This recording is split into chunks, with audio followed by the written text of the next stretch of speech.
මේක නම් හරිම අපූරු සෙල්ලමක්. දරුවන් හැමෝම මැටි අනන්න හරිම ආසයි. ඇත්තටම දරුවන්ට මැටි අනන්න දෙන්න ඕනද? ඔව් අනිවාර්යෙන්ම. ඇයි ඒ? දරුවෝ මැටි අරගෙන මේවා ගුලි කරද්දි අනද්දි එයා මේක දිහා බලනවා. ඒ වෙලාවේ එයාගේ ඇඟිලි ඊටාම ක්‍රියාශීලී. එහෙනම් ඇස අත සමායෝචනය ඊටාම හොඳින් සිද්ධ වෙනවා. ඒ විතරක් නෙවෙයි. එයා මේ වැඩේ කරන්න ශරීරයෙන් යම්කිසි ශක්තියක් යොදවනවා.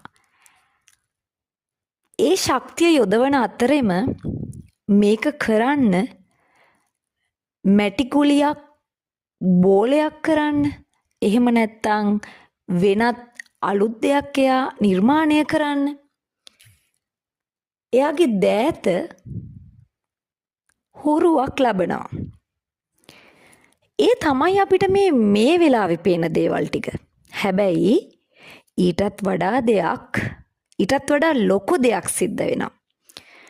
අපි දන්නවා අපේ මොලේ අපේ ඇස් දෙකට පේන්නේ නැහැ. ඒක හිස තුල වැසිලා තමයි තියෙන්නේ. හැබැයි දන්නවද?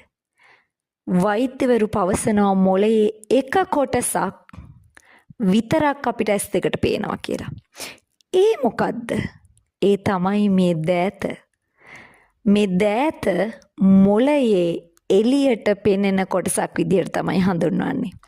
එසේනම් දෑත් කොයි තරම් ක්‍රියාශීලී වෙනවද ඒ තරමටම දරුවාද සමස්ත සංවර්ධනය තමා තුළ ඇති කරගන්නවා.